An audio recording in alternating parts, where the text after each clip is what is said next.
Glória a Deus. Como o André já falou, ele me pediu hoje para ministrar e eu quero trazer algo para as mães, né, por ser o Dia das Mães, mas não exclusivamente para as mães. Nós temos aqui pais também, nós temos aqui pessoas que não são mães biológicas, não são pais biológicos. Então, nós queremos que o Espírito Santo traga um ensinamento que duas mães deixaram para nós na Bíblia, mas que seja algo que para todos nós possa trazer frutos, né? Que possa trazer frutos de bênção e de ensinamento e de aprendizado. E eu quero convidar você a abrir a sua Bíblia em Salmo 78, do versículo 3 ao versículo 7. Salmo 78, do versículo 3 ao versículo 7. Nós vamos falar hoje a respeito de legado. E o legado é algo que mães fazem e deixam com bastante maestria.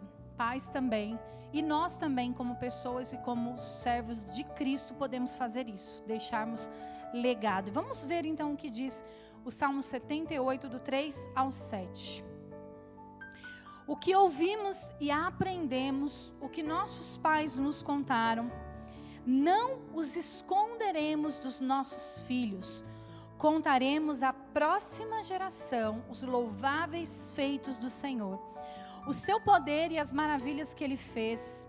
Ele decretou estatutos para Jacó em Israel, estabeleceu a lei. Em Israel estabeleceu a lei e ordenou aos nossos antepassados que a ensinassem aos seus filhos, de modo que a geração seguinte a conhecesse. E também os filhos que ainda nasceriam, e eles, por sua vez, contassem aos seus próprios filhos. Então, eles porão a confiança em Deus e não se esquecerão os seus feitos e obedecerão aos seus mandamentos. Glória a Deus. A pergunta que fica então para nós hoje, logo de início, é: qual o legado que nós estamos deixando? Qual o legado? Como mães, como pais, como servos de Deus. Qual o legado que nós estamos deixando para essa geração e para a próxima geração?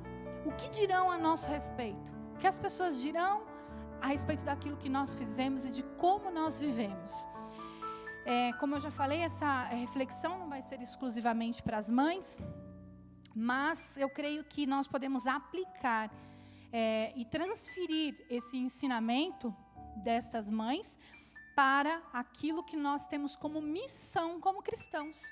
Missão enquanto discípulos de Jesus, missão enquanto servos do Senhor, missão enquanto o papel enquanto na sociedade, na nossa família, o papel que nós exercemos. Nós podemos aplicar esses ensinamentos nestes papéis que nós exercemos de influenciar pessoas, de cuidar de pessoas, de cuidar de almas, cuidar de vidas. E é isso que Deus quer falar conosco. Para que a gente possa entender um pouquinho, então, a respeito de legado. Legado é diferente de herança. Não sei se você nasceu numa família rica e você tem alguma herança para receber, ou já recebeu alguma herança. Eu estou esperando alguém, né, de repente dizer: nossa, você é minha única herdeira. Estou esperando, um dia isso vai acontecer. Algum tio muito distante, né? Mas aí eu tenho mais 3 irmãos, então eu não vou ser a única herdeira. Então, herança é diferente de legado. A herança é aquilo que você deixa para uma geração de bens materiais, né? De riquezas, carros, casas, né? Terras, enfim, com dinheiro no banco, empresas. Então, isso é herança. Agora, o legado é algo diferente. E eu quero ler uma definição de legado que eu achei muito linda. Legados são princípios deixados que vão nortear o comportamento de uma outra geração ao longo de sua vida. É algo intangível, ou seja, não é possível tocar. No legado você não toca, você não pega. Não se mensura, não dá para medir, não se acumula. Não é por meio de dinheiro que você pode saber o quanto você deixou de legado. Não são quantidade de hectares ou qualquer outro bem material. Legado é aquilo que é cravado na mente e no coração. Não é possível ver de maneira que você possa tocar como objetos que você deixa na herança. O legado é algo que você crava na mente e no coração das pessoas que estão ao seu redor. E é por isso que eu disse que não somente filhos, mas outras pessoas que estão ao nosso redor e que convivem conosco. Então, o legado é esse princípio, esse valor que não é possível tocar, não é possível mensurar, não é possível saber qual a quantidade, mas que está cravado no coração e na mente. Para a gente entender melhor, então, a respeito de legado, eu quero trazer duas mães da Bíblia para nós aqui hoje, trazer elas aqui presente para que a gente possa entender melhor a respeito de legado, que são Lóide e Eunice. Lóide e Eunice, respectivamente. Lóide era a avó de Timóteo e Eunice, mãe de Timóteo. Eunice era filha de Lóide. Então, essas duas mães, elas têm algo muito maravilhoso para nos ensinar a respeito de legado, não de herança, mas de legado. Essas mulheres têm o nome delas citados na Bíblia, o nome mesmo, Eunice e Lóide, apenas uma vez. Elas são citadas outras vezes de forma indireta, como mãe, como avó, ou como a família de Timóteo, mas os nomes delas, Eunice e Lóide, foram citados apenas uma vez na Bíblia.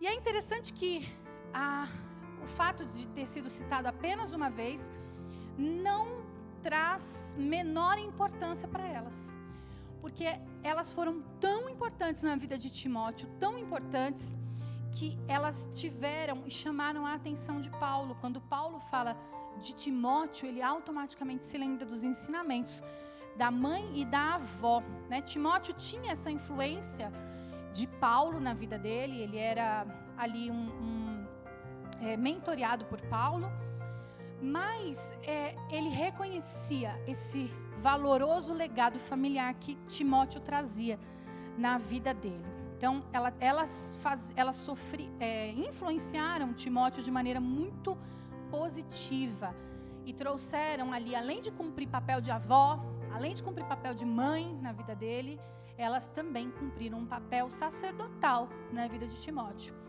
Então, o primeiro ponto que nós vamos aprender com elas é a respeito de uma fé sem fingimento. Uma fé sem fingimento. Olha o que diz lá em 2 Timóteo, capítulo 1, versículo 5. Recordo-me da sua fé, isso é Paulo dizendo para Timóteo. Recordo-me da sua fé não fingida, que primeiro habitou em sua avó Lóide e em sua mãe Eunice. E eu estou convencido de que habita em você. Quando Paulo, ele fala para Timóteo que ele está convencido de que a mesma fé que habitou em Lóide e Eunice habita também em Timóteo, uma fé não fingida, mostra que Paulo ele estava ali preocupado com uma religiosidade aparente no meio da igreja.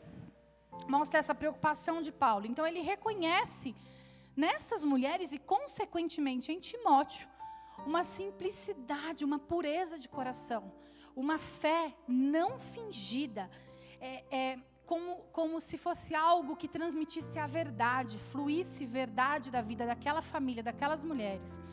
Né? Como eu falei, Paulo ele mentoreou Timóteo, levou Timóteo para algumas viagens ali, levando o evangelho de Cristo. Timóteo ele recebeu 2 cartas, 1ª e 2ª Timóteo, de Paulo, que estão na Bíblia, que nos dão ensinamentos, que estão ali, né, no cânon da Bíblia.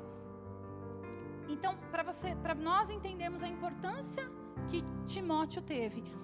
Mas aí o que nós precisamos entender é que Timóteo talvez não seria quem ele foi se ele não tivesse sofrido a influência espiritual de 2 mulheres, de 2 mães, de sua avó e de sua mãe, que eram tementes a Deus e que estavam ali totalmente resguardando a vida de Timóteo e ensinando Timóteo nos caminhos do Senhor.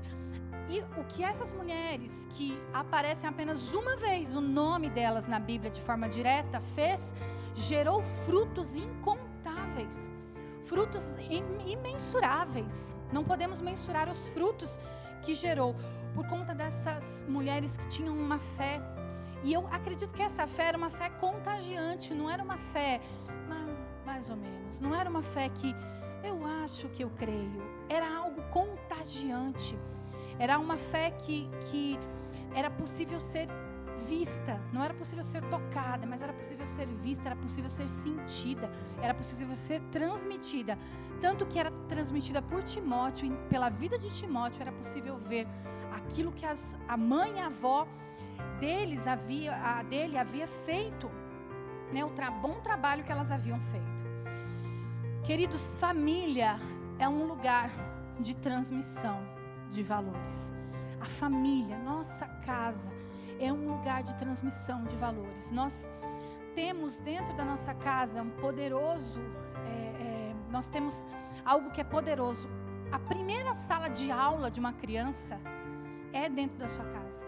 Primeiro e mais importante, aquilo que ele vai levar, aquilo que essa criança vai levar por toda a sua vida é aprendido dentro de casa. Então nós precisamos ter essa consciência de que nossa casa, ela é uma sala de aula em todos os sentidos, de princípios e valores, tanto terrenos e principalmente espirituais. O mundo está cercando os nossos filhos por todos os lados, atacando de maneira cruel. O diabo não tem perdido tempo de atacar os nossos filhos, de atacar a mente dos nossos filhos, o coração dos nossos filhos. Nós vemos uma geração depressiva, nós vemos uma geração que não consegue lidar com frustrações, com problemas. E nós precisamos nos posicionar como pais, como tios, como pessoas que estão próximos de crianças, dos adolescentes, porque o mundo tem atacado, e a família, este lugar, é essa base que Deus nos dá para transmitir valores e ensinar aquilo que Deus tem. Então, precisamos estar atentos a isso. Os nossos filhos, as pessoas que convivem conosco, elas percebem a respeito da nossa fé, o nosso comportamento. Se o nosso comportamento é o mesmo na igreja e dentro de casa, coisa mais terrível que pode existir é você ter um comportamento perfeito dentro da igreja com os irmãos, mas dentro de casa ser outra pessoa. Eu me lembro de uma história que eu já ouvi contar várias vezes durante a minha infância. Quantas vezes? De um menino que um dia chegou no pastor e disse assim: pastor, eu quero morar na igreja. O pastor ficou feliz, né? Acho que se fosse o André já ia ficar todo feliz, né? Vai achando que a criança está feliz aqui por causa dos brinquedos. É por isso que você quer morar na igreja? Não, pastor, eu quero morar na igreja porque aqui o meu pai, ele é maravilhoso. Aqui o meu pai, ele é carinhoso com a minha mãe, ele é carinhoso comigo, mas em casa não. Quando a gente chega em casa, ele se transforma. As pessoas que estão ao nosso redor são a nossa maior responsabilidade. Os nossos filhos, o nosso marido, a nossa esposa, as pessoas que convivem conosco são o nosso primeiro ministério, o primeiro. E a palavra de Deus fala que se não conseguimos cuidar da nossa casa, como que nós vamos cuidar das coisas do Senhor? O nosso primeiro ministério está dentro da nossa casa. E aí, se nós exercemos ele de maneira exemplar, nós conseguimos fazer aquilo que nós precisamos fazer fora da igreja, e isso vai ser verdade. Verdade. Porque o que nós não podemos é viver uma fé fingida. E é por isso que Paulo elogia aqui Timóteo e fala de Eunice e Lloyd por conta da sua fé não fingida. A vida de Eunice e de Lloyd falavam mais alto do que as palavras dela. Mais alto, as palavras ficavam em segundo plano, porque a vida delas demonstravam uma fé não fingida, demonstravam Cristo. Timóteo tinha essas mulheres como exemplo. Aí você pode estar se perguntando, cadê o pai de Timóteo nessa história toda? Onde é que está ele, né? Porque a gente sabe que naquele tempo, o papel sacerdotal também, como hoje também, mas mais ainda forte do homem na sua casa, né, de ensinar a religião. Mas o pai de Timóteo, ele era grego. Eunice se casou com o pai de Timóteo, não diz aqui o nome dele, mas diz que elas eram judias cristãs, mas ele não. Então, esse papel de ensinamento coube a essas mulheres. Essas mulheres assumiram esse papel e elas ensinaram Timóteo de maneira exemplar. E me chama a atenção uma coisa. Quando Paulo fala sobre a fé não fingida desta família, isso demonstra o quê? Que é possível fingir. Dá para fingir a fé. É possível fingir ações de fé. É possível que a gente fale palavras que pareçam palavras de fé. Palavras de quem crê. É possível que a gente vista uma capa que pareça uma capa de fé, mas na verdade não é. E isso não dura por muito tempo, porque aquilo que é verdade, como eu falei, aquilo que flui de dentro de nós, isso é percebido pelas pessoas que estão ao nosso redor. Não dá para fingir fé por muito tempo. Não dá. Então, se ele fala a respeito dessa fé não fingida, é porque é possível a gente fingir atos fervorosos e piedosos, ter essa aparência de uma vida cristã, mas no fundo, nós, quando estamos lá com aqueles que nos conhecem de verdade, a gente mostra quem a gente é. Quando a gente está com quem nos conhece, na hora que a gente precisa ter domínio próprio, sabe? Na hora que a gente precisa ter temperança, precisa ter amor, o fruto do Espírito, aí a gente mostra quem a gente é de verdade. Então, é possível, então, ter essa fé fingida. Nós precisamos estar atentos a isso. E eu acho que essa é a situação mais triste da vida cristã. A coisa mais triste da vida cristã não é pecar. Não é pecar. A coisa mais triste de uma vida cristã não é você estar desanimado. Não é você estar fraco. Não é você estar passando por problemas sérios e graves. Não é você pedir ajuda. A coisa mais triste de uma vida cristã é o fingimento. É a fé fingida. Sabe por quê? Porque isso é perigoso demais. Leva a gente por um caminho que muitas vezes a pessoa que finge ter fé, aquele cristão que finge ser cristão, dificilmente ele vai se arrepender, porque ele acredita no fingimento dele. Ele acredita no fingimento dele. Então, dificilmente haverá um arrependimento, a menos que haja mesmo um quebrantamento do Espírito Santo e que essa pessoa realmente perceba que o que ela está fazendo não está correto. E quando não há arrependimento, não há mudança. Enquanto não há arrependimento, não há mudança. Eu não acredito em mudança sem arrependimento. Não existe mudança sem arrependimento. Ela só acontece após o arrependimento, após você consertar as coisas que você fez, você voltar atrás e procurar pessoas que você magoou, pessoas que você prejudicou, ou outras coisas. Então, o arrependimento, a mudança só vem depois do arrependimento.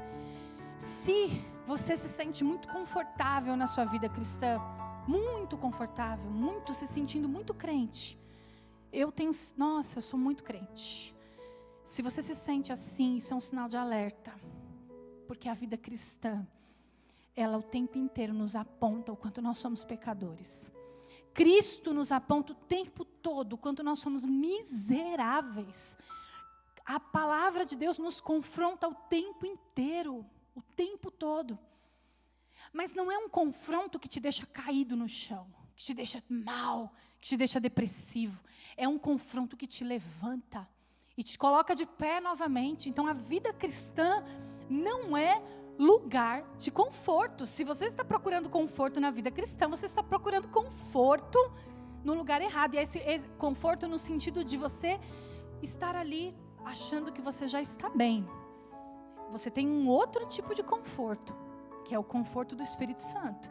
Sabendo que você é salvo, sabendo que você é amado, sabendo que você está sendo transformado para a vida eterna. Mas o conforto de ficar parado, achando que está tudo bem já, esse não é o chamado para a vida cristã. A vida cristã nos confronta de maneira diária. Nós somos confrontados. Então, se você tem se sentido muitas vezes desconfortável, isso é um bom sinal. Isso te impulsiona, te leva a fazer aquilo que Deus quer, te leva a ser moldado, porque nós precisamos ser parecidos com Cristo, e isso é diário. Isso é dia a dia, não vai acontecer de uma hora para outra, não acontece no exato momento da conversão, não acontece quando você desce as águas no batismo, isso acontece diariamente, quando você é confrontado a se parecer com Cristo, quando durante o seu dia você encontra situações que te confrontam a parecer com Ele. Então não é automático, isso acontece na sua vida diariamente. Quando você fizer isso, quando você tiver esse confronto diário, e cada confronto você ceder ao Senhor e falar: Senhor, me transforma, me muda, a vida de Cristo fluirá da sua vida, a vida de Cristo fluirá de dentro de você e de mim como rios de água viva, e essa verdade ela vai ser incrustada em nós de uma maneira que as pessoas verão, as pessoas saberão que a sua fé não é fingida, que a sua fé é verdadeira, que a sua fé ela dá frutos. As pessoas verão isso também no legado que você vai deixar, verão isso nos seus filhos, verão isso nas pessoas que estão ao seu redor. Isso será verdade. Não é mérito nem meu nem seu, é mérito do Espírito Santo, é mérito do Senhor, mas elas verão isso nas nossas vidas, uma vida que glorifica a Deus.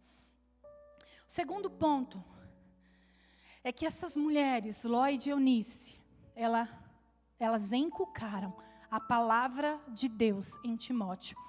2 Timóteo 3,15 diz assim: porque desde criança você conhece as sagradas letras que são capazes de torná-lo sábio para a salvação, mediante a fé em Cristo. Paulo, ele está lembrando aqui que Timóteo, ele foi educado nos caminhos do Senhor desde cedo. É isso que Paulo está lembrando aqui, olha, desde criança você foi ensinado, foi educado nas sagradas letras, você conhece as sagradas letras. Certamente esse aprendizado ele veio de Eunice e de Lóide, porque como eu já falei, o pai de Timóteo não era um homem cristão. Então certamente esse legado veio de Eunice e de Lóide. E essas mulheres, muito provavelmente, por conta da cultura e de todo o contexto da época, elas não sabiam ler. Muito provavelmente elas não sabiam ler. Mas elas ensinaram as escrituras aos seus filhos. Ao seu filho Timóteo, pelo menos aqui que a Bíblia está dizendo, elas ensinaram. Mesmo elas não tendo recursos, provavelmente de leitura e de cultura, mas elas ensinaram. Olha o que diz em Deuteronômio 6, de 6 a 7. Que todas essas palavras que hoje lhe ordeno estejam em seu coração. Ensine-as com persistência aos seus filhos. Converse sobre elas quando estiver sentado em sua casa, quando estiver andando pelo caminho, quando se deitar e quando se levantar. Queridos, a maior parte do tempo, os nossos filhos, eles não estão na igreja. A maior parte do tempo. Quando nós conseguimos, eles vêm na quarta e no domingo. Muitas vezes não é possível vir nos 2 dias. Então, provavelmente uma vez na semana seus filhos estão na igreja. A maior parte do tempo, seus filhos e as pessoas que te cercam estão com você. Estão na sua casa. Então nós não podemos deixar para ensinar a palavra de Deus somente na igreja. Não é possível que as crianças aprendam e elas tenham um legado, ou qualquer outra pessoa, somente ouvindo a palavra de Deus na igreja. É muito interessante como Deuteronômio, aqui em Deuteronômio isso é colocado, que a gente tem que ensinar sentado em sua casa, andando pelo caminho, ao deitar, ao levantar. E o que isso quer dizer? O que isso quer dizer? Que ensinar a palavra de Deus a uma criança ou às outras pessoas que estão ao nosso redor não é um ato religioso. Não é um ato de religiosidade ou de obrigação no sentido de como se fosse algo que se a gente não fizer, a gente vai receber um castigo do alto. Ou atos que a gente faz para demonstrar a nossa piedade, que não tem valor nenhum.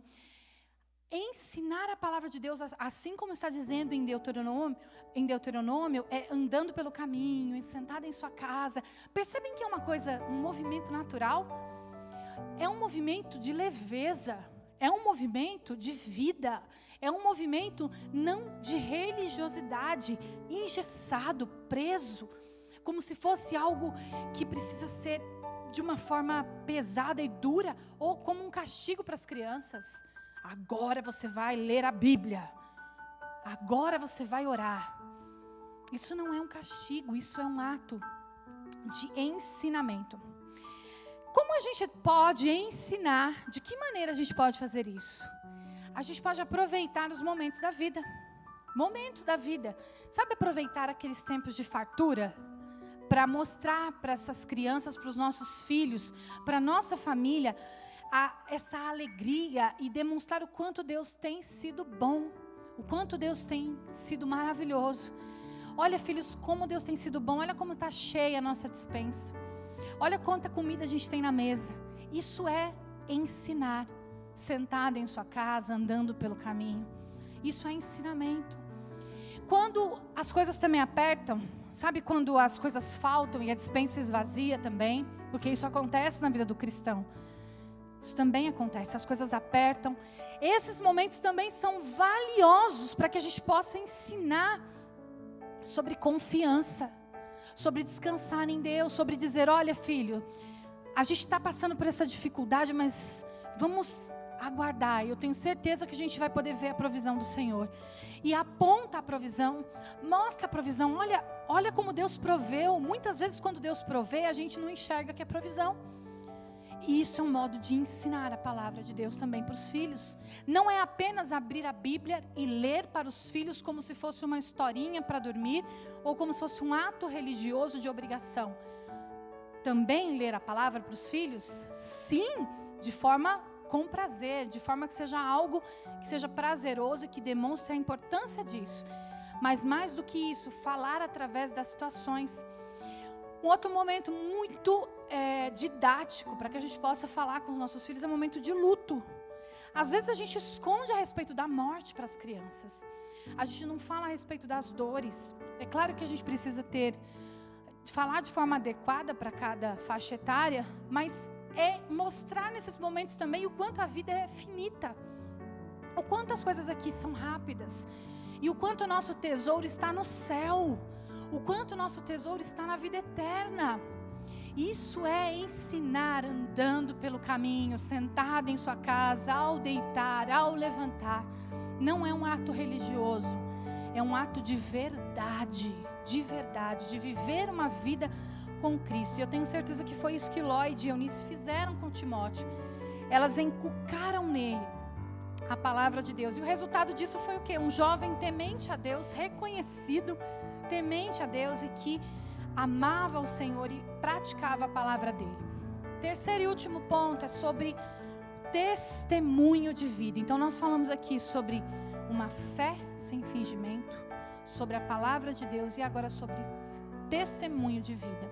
São esses três ensinamentos que Lloyd e Eunice deixam para nós, que nós podemos aplicar como legado nas nossas vidas, na vida da nossa família. Atos 16, 1, 2, diz assim: chegou a Derbe e depois a Listra, onde vivia um discípulo chamado Timóteo. Sua mãe era judia, convertida, e seu pai era grego. Aqui está explicando a respeito do pai dele. Os irmãos de Listra e Icônio davam bom testemunho dele. Aqui, elas não... A mãe de Timóteo é falada de uma forma indireta, não cita o nome dela, mas está dizendo a respeito dela que ela era uma judia convertida. E dessa vez quem está falando de Timóteo não é mais Paulo, é Lucas. Quem está falando de Timóteo aqui é Lucas. E foi no momento em que Paulo estava ali conhecendo Timóteo, então Lucas estava falando a respeito de Timóteo para Paulo. Foi assim que Paulo conheceu Timóteo, falando que os irmãos de Listra e de Icônio davam bom testemunho dele. Olha que coisa maravilhosa.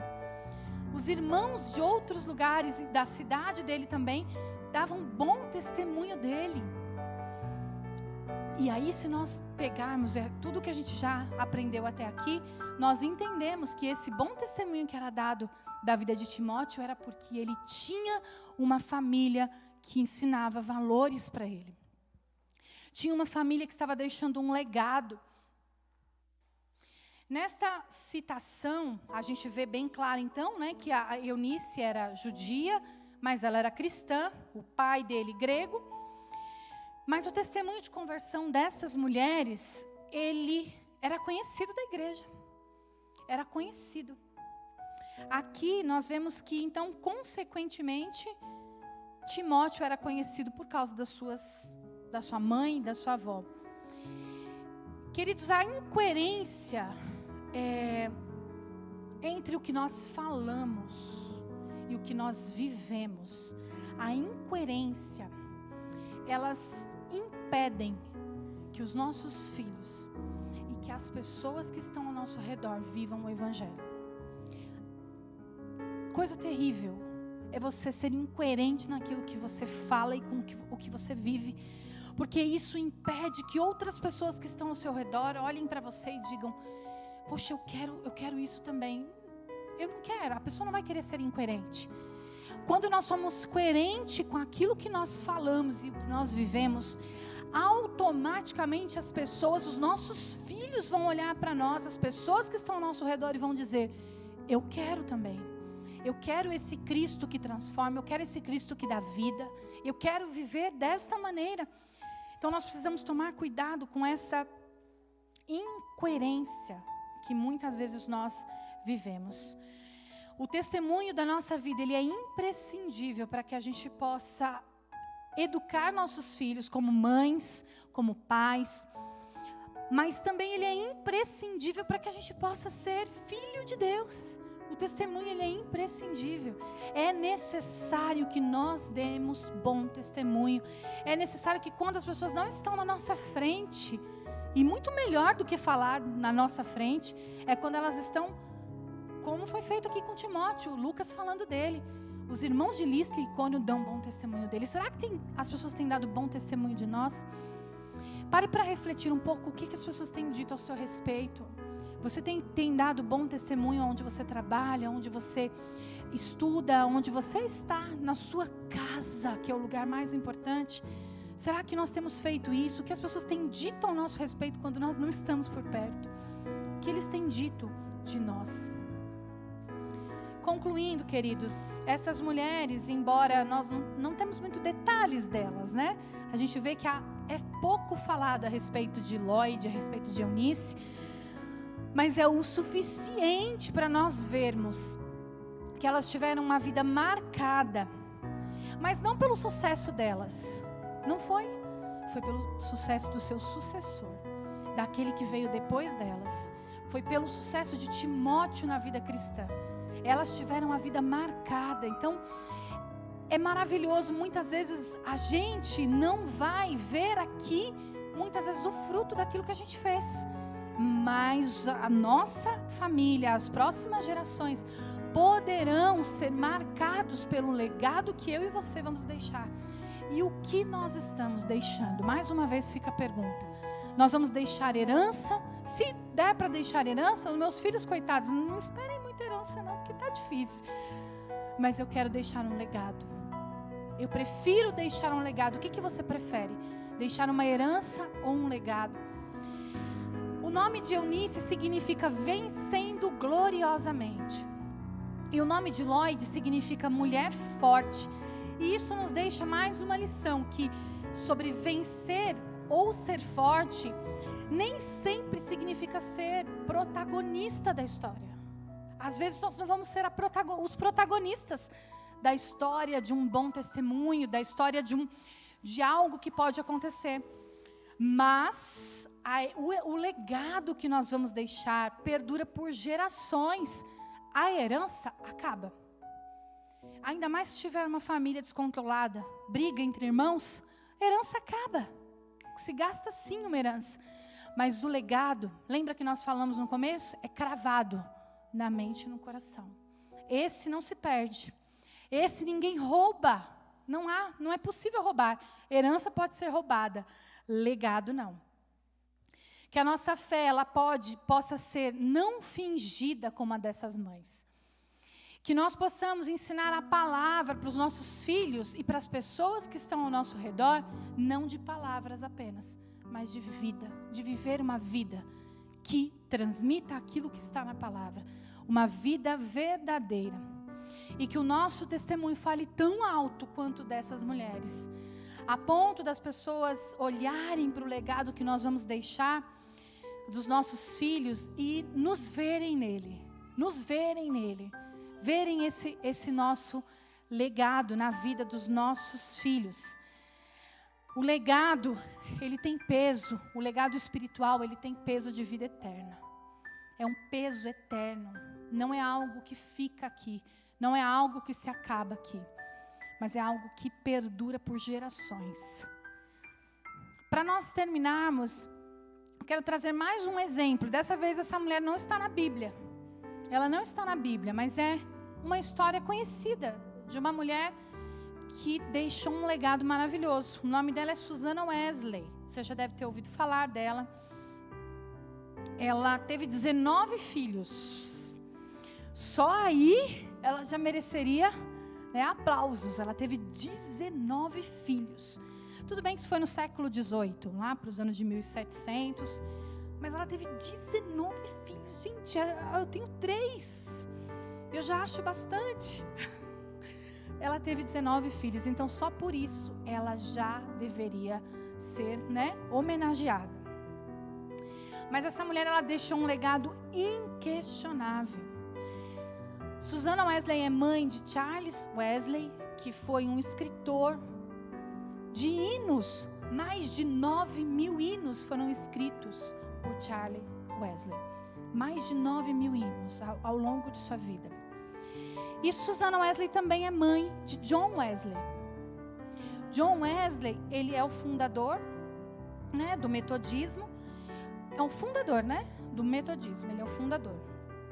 Ele foi um homem que ele conduziu uma grande obra de avivamento pela Inglaterra no século XVIII.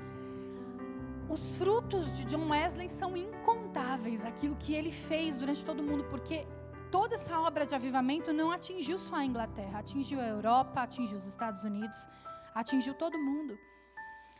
E quando Susannah tinha esses filhos pequenos, ela alfabetizou essas 19 crianças, é uma sala de aula, sozinha.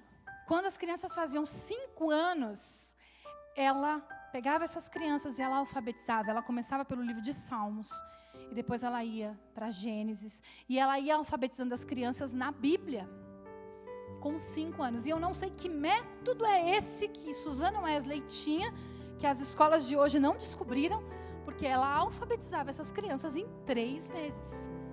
3 meses. Alguém precisava, né, descobrir o método de Susannah Wesley de alfabetização para que a gente pudesse encurtar o tempo de alfabetização das crianças. Brincadeira, gente, eu não entendo nada sobre métodos de alfabetização. Mas é lindo ver a dedicação dessa mãe, tanto com o cuidado dos filhos, tanto intelectual, mas como espiritual também. Ela separava por dia 2 horas de devocional. Ela tinha 19 filhos. Como ela conseguia? 19 filhos e 2 horas de devocional por dia. Uma delas ela fazia com os filhos. E o mais lindo também de algo que ela fazia é que ela para os 19 filhos ela separava 1 hora por semana para cada um deles. Cada um deles tinha um tempo sozinho com ela. Ela conseguia ter um tempo sozinho com esses filhos. Eu não sei como Susannah Wesley conseguiu tudo isso. Eu não estou dizendo que nós temos que conseguir tantas coisas assim, porque ela foi realmente extraordinária.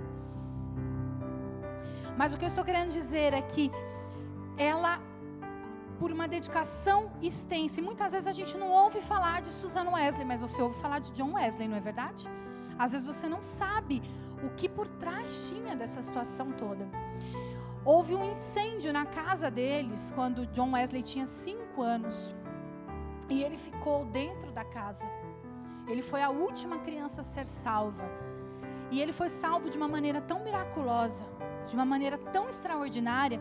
E Susannah entendeu entendeu que Deus tinha um propósito especial na vida daquele filho. E ela começou a dedicar um tempo ainda maior para ele, porque ela entendeu que Deus tinha algo para o mundo através daquele filho. E ela começou ainda a dedicar um tempo ainda maior de ensinamento e de inculcar a palavra de Deus na vida de John Wesley. Susana fez uma oração quando ela era pequena, e ela orou pedindo a Deus: Senhor, que através da minha vida, o Senhor acenda uma luz de avivamento espiritual na Inglaterra, e que ela se espalhe por todo o mundo. Susana fez essa oração quando era pequena, e quando a gente pode olhar para a vida de Susana e falar: poxa, mas o que foi que ela fez? Ela não fez nada. Eu nunca vi Susana pregando em algum lugar, eu nunca vi Susana levando multidões a Cristo. Mas Deus fez e ouviu a oração dela, porque ela deixou um legado. E os filhos dela alcançaram multidões para Cristo. Os filhos de Susana Wesley alcançaram gerações e alcançam até hoje através dos hinos e através de todo o legado que foi deixado. Que nós possamos ter essa consciência de legado nas nossas vidas, tanto na nossa casa quanto em qualquer lugar que nós estejamos. Em nome de Jesus. Amém? Glória a Deus. Vamos orar, queridos?